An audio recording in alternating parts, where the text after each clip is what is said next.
much as I acknowledge happiness, I also don't ignore sadness.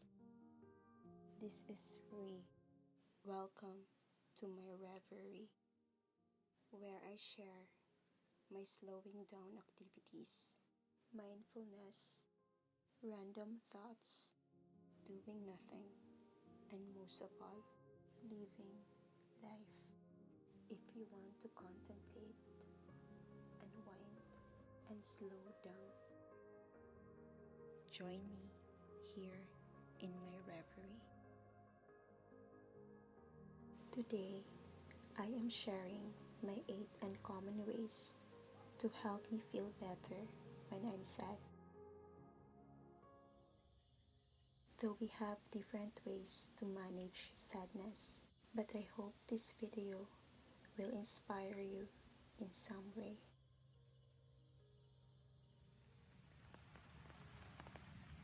I embrace sadness and deal with it until it's over. As for anything in my life, I usually don't force things. I want it to flow as it is, for I believe that forcing myself to forget things or events will only make it even harder for me. I cherish both happiness and sadness, since it both contribute to my life's experiences. As we don't experience sadness all the time, I tend to savor when I am at its face, for this is the time where I can deeply reflect about my life and change what is needed to be changed. Though having support from the people I trust the most is also important, yet since I am usually reflecting my life during this phase, I prefer to handle it alone. As for me, solitude is the best way to contemplate, wherein I feel like no one is trying to block or try to give advices that I don't need, that may even worsen the situation. These times are usually good when I don't need to talk, explain, nor express to anyone about what I truly feel. For accepting a lot of noise may not contribute good for my well-being, especially when I'm sad. When embracing it is too much to handle already, then that's the time I am diverting myself to something fun that can get me off from the present situation. Aside from watching movies or YouTube videos, reading, and playing video games, this is also the time where entertainment or celebrity gossip works for me. I know it sounds weird, but sometimes just knowing that even the rich and famous people have their own piece of life's bitterness makes me realize that I'm not alone.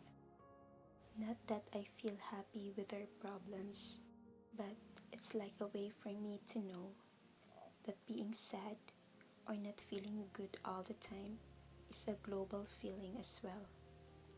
It's my way to remind myself that I am human just like everyone else.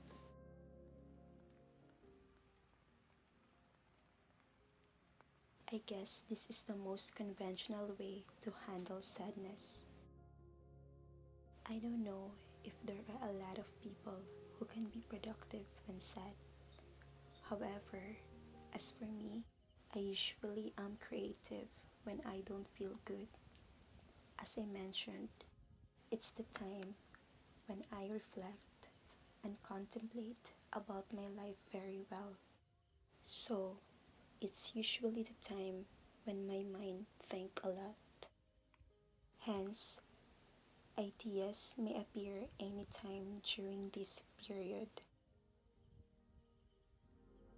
It's the time when I try to make most of the situation, and this video is a product of the situation.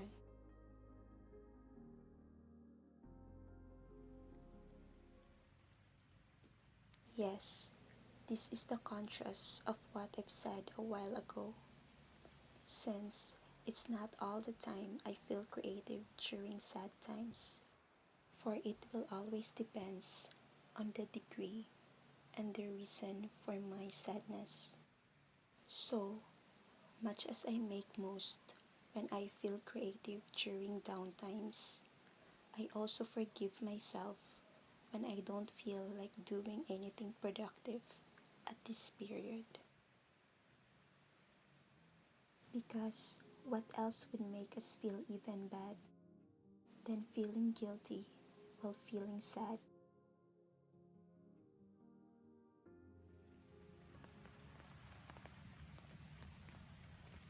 Before I write a journal entry to express extreme emotions, especially when I don't feel good, I also used my personal Twitter account as an expression wall for my rant and other negative emotions I want to let go.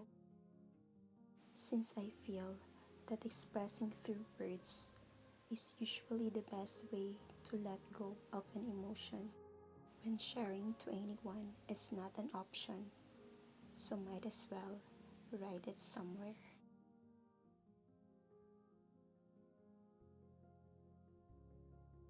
This is in connection to why I prefer to isolate myself during sad times, since being with people or sharing to others who doesn't really care may worsen the situation, and any unnecessary advice will surely do more harm than good. However, when I really feel that I need someone to talk to, I also do not hinder myself from sharing, and so this is the time where I really make sure to choose the right person to talk to, because that person may make your day or break your spirit even more. In order for me to know if I am overly feeling my sadness already. What I mean by this is to assess myself if this is the time for me to ask for support from my loved ones or seek professional help, or else is it time to really look for ways to move on, because lingering with the sadness is not healthy anymore. And yes, this video is my way of coping. I am now in my assessment stage, wherein I think procrastinating for too long is not helping me anymore, and I don't want to be dysfunctional. I've been in my solitude for weeks, and sometimes sharing my emotions to people whom I know that won't judge me. I've been excusing myself for my unproductivity, and I think I need to stop it already.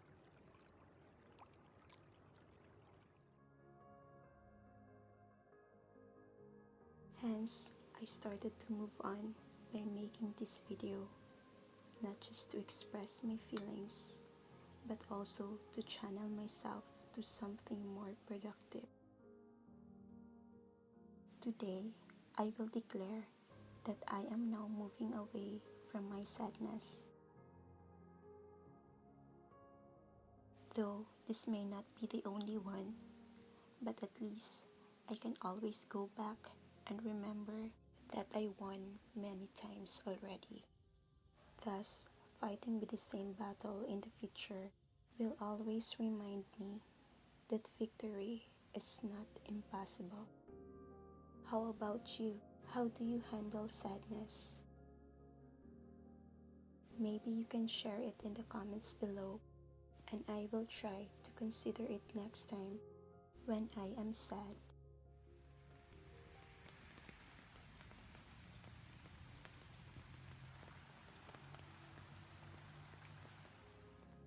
Thank you very much for spending some of your time watching this video.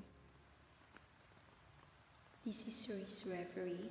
If you like videos on slowing down, mindfulness, random thoughts, doing nothing, and most of all, living life, join me by liking, subscribing, and hit the bell to get notified. If you want to contemplate, unwind, and slow down, join me here in my reverie.